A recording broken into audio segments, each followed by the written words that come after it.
नमस्कार मित्रों, मैं डॉक्टर कृति साहित्य कृति के यूट्यूब चैनल पर आपका स्वागत करती हूँ। पिछली क्लास में हमने रीतिबद्ध कवियों को पढ़ा था। आज की इस वीडियो में हम रीति सिद्ध कवियों को पढ़ेंगे। तो यदि आपने वो पिछली वीडियो नहीं देखी है तो डिस्क्रिप्शन बॉक्स में लिंक दिया हुआ है, आप जाकर वहाँ से ज़रूर देख लें। और इसके साथ साथ पिछली अब तक की जितनी भी वीडियोस मैंने हिंदी साहित्य के इतिहास पर बनाई है, उन सभी के बारे में डिटेल वीडियो लिंक के साथ डिस्क्रिप्शन बॉक्स में मैंने दे दिया है, वहाँ से जाकर उसे ज़रूर पढ़ लें।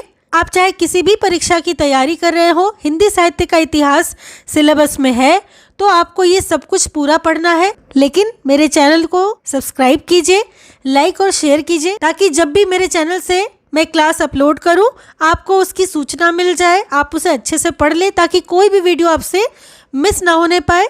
तो चलिए शुरू करते हैं आज का वीडियो रीति सिद्ध कवियों पर। रीति सिद्ध कवि में सबसे पहले हम पढ़ेंगे कि आचार्य रामचंद्र शुक्ल ने बिहारी लाल को रसवादी माना है। क्या माना है कि बिहारी जो है वो क्या है, रसवादी कवि है। माना किसने है? आचार्य रामचंद्र शुक्ल ने। जबकि डॉक्टर नगेंद्र ने ध्वनिवादी स्वीकार किया है, अर्थात बिहारी को देखिए रामचंद्र शुक्ल जी रसवादी मान रहे हैं, वहीं दूसरी ओर नगेंद्र बिहारी को क्या मानते हैं कि वो ध्वनिवादी कवि हैं। श्री राधाचरण गोस्वामी ने बिहारी को पीयूष वर्षी मेघ की उपमा दी है।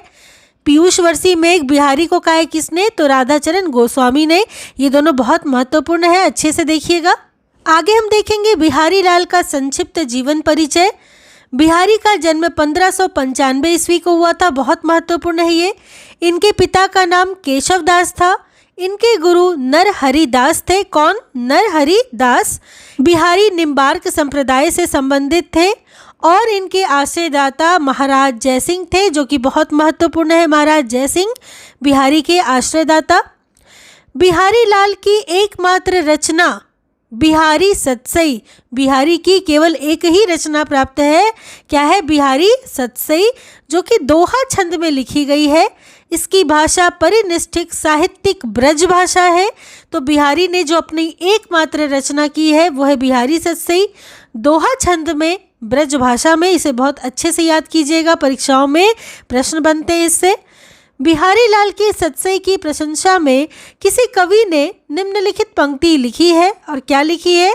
सतसैया के दोहरे ज्यों नाविक के तीर, देखन में छोटे लगें बेंधे सकल शरीर। ये बहुत महत्वपूर्ण उक्ति है, सतसैया के दोहे। ठीक है, ये दोहे किसके दोहे? तो बिहारी के दोहे। दरअसल बिहारी सतसई में लगभग 700 दोहों का संग्रह है। आगे जाके हम इसके बारे में विस्तार से भी पढ़ेंगे। तो इसी के बारे में लिखा है कि सतसैया के दोहरे, यानी कि लगभग 700 दोहों की बात की गई है। ठीक है, आगे देखेंगे डॉक्टर जॉर्ज ग्रियर्सन के अनुसार यूरोप में बिहारी सतसई के समकक्ष कोई रचना नहीं है। देखिए ग्रियर्सन ने कितनी बड़ी बात कही है कि पूरे यूरोप में बिहारी सतसई के समकक्ष कोई रचना नहीं है। ग्रियर्सन का महत्वपूर्ण कथन है बिहारी सतसई के बारे में।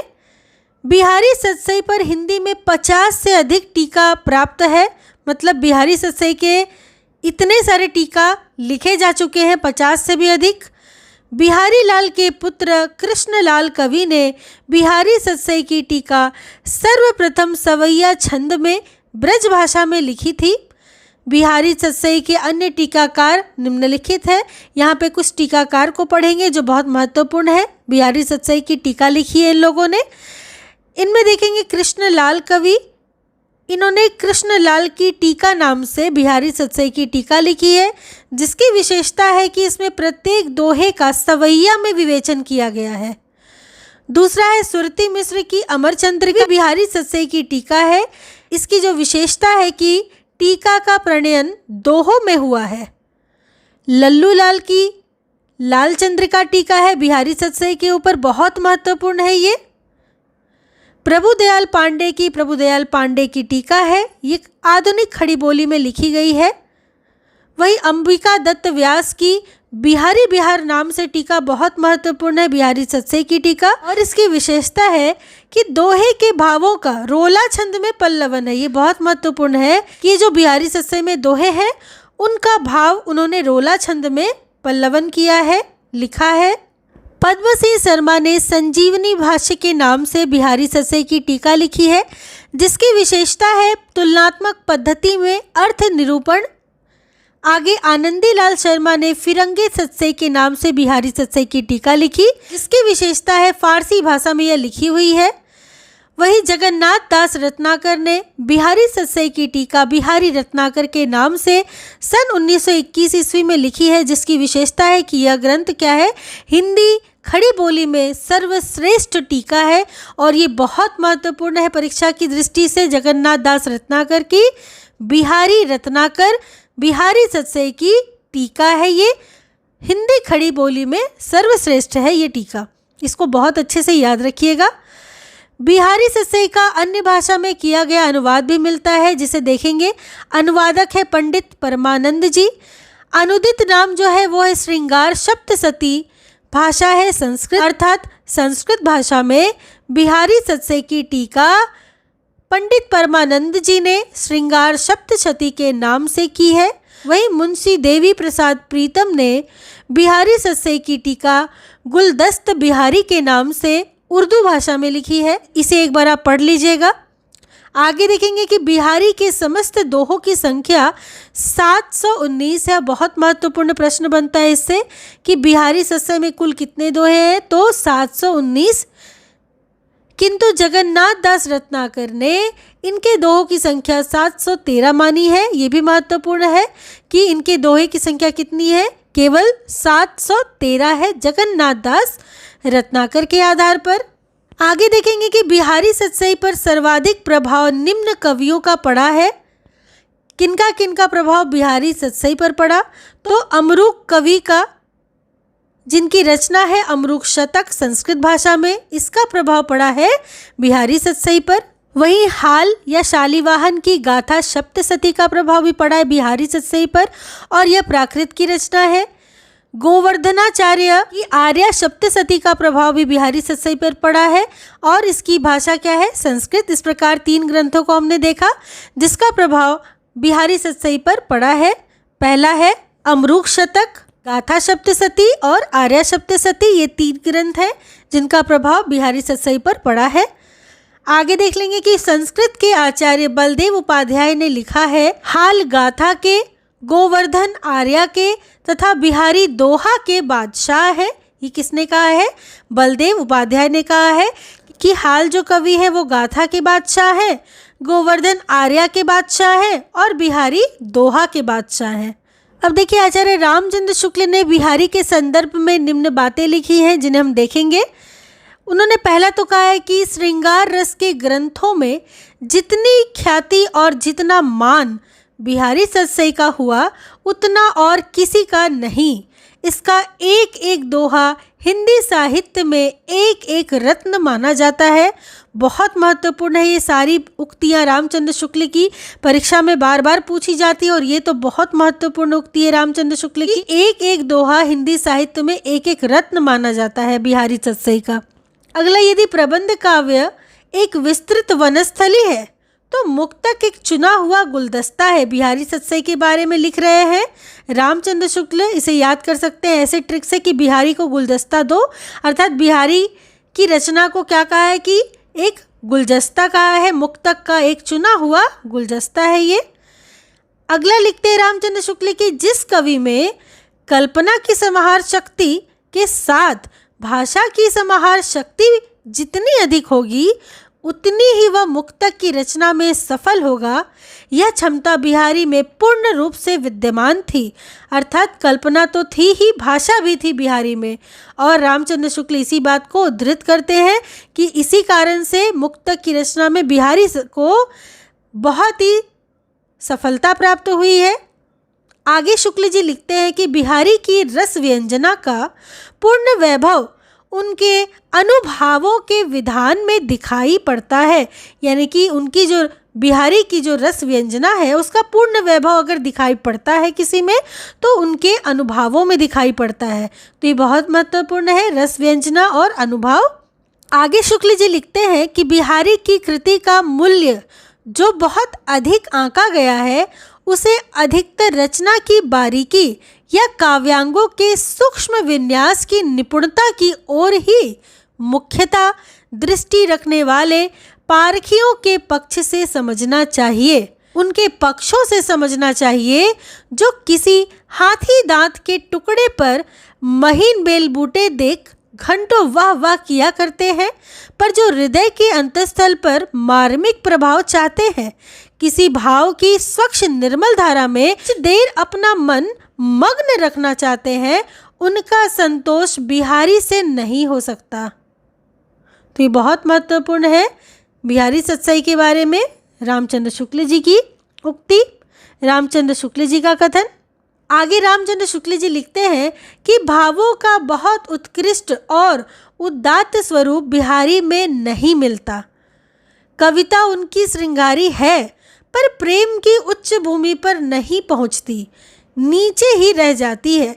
अर्थात ये भी बहुत महत्वपूर्ण है कि बिहारी के संदर्भ में रामचंद्र शुक्ल जी ये टिप्पणी करते हैं, ये लिखते हैं कि कविता उनकी श्रृंगारी तो है, किंतु प्रेम की उच्च भूमि पर वो पहुंच नहीं पाई है, वो अभी नीचे ही कुछ रह गई है। तो ये सारे कथन जो रामचंद्र शुक्ल के हैं परीक्षा की दृष्टि से बहुत महत्वपूर्ण है, इसे बहुत अच्छे से देखिएगा।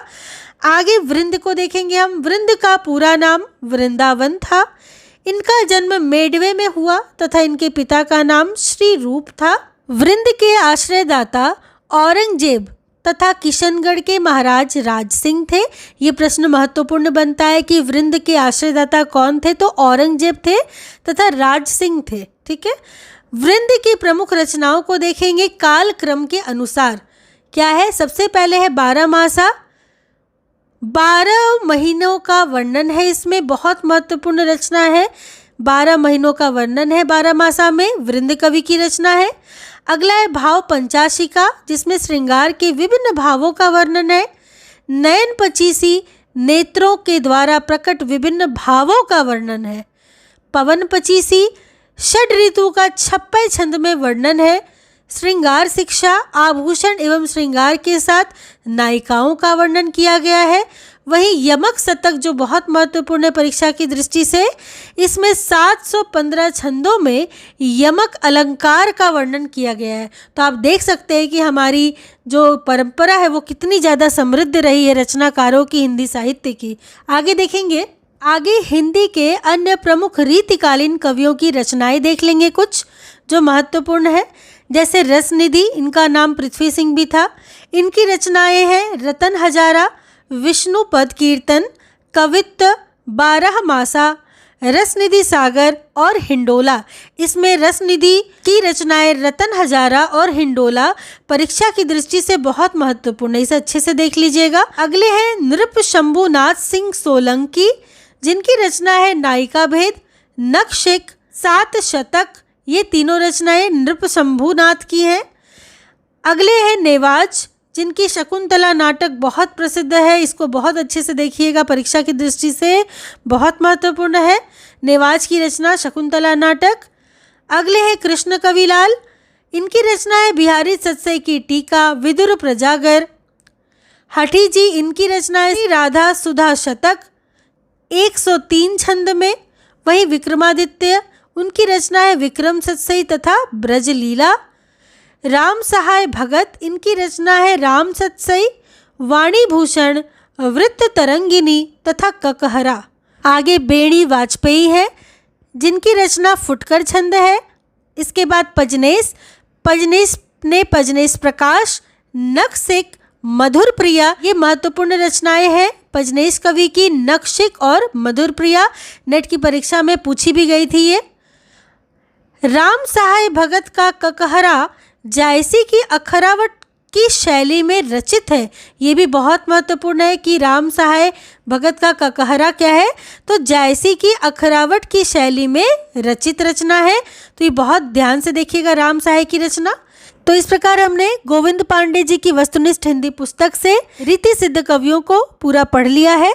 अगली क्लास में हम पढ़ेंगे रीति मुक्त कवियों को। तब तक के लिए वीडियो को 2 से 3 बार अवश्य देखें ताकि आपको अच्छे से याद हो जाए, रिवीजन भी हो जाए और ज़्यादा से ज़्यादा इसे लोगों तक शेयर कीजिए, सब्सक्राइब कीजिए, लाइक ज़रूर कीजिएगा। आपको कुछ पूछना हो तो मुझे कमेंट सेक्शन में मुझसे पूछ सकते हैं। बाकी पिछली सभी वीडियो का लिंक डिस्क्रिप्शन बॉक्स में मैंने दे दिया है, वहां से जाके पिछली सभी वीडियो को पढ़ ले। परीक्षा के लिए सभी बहुत महत्वपूर्ण है आपके लिए। तो मिलती हूँ अगली वीडियो में रीति मुक्त कवियों के साथ। तब तक के लिए आप सबका बहुत बहुत धन्यवाद।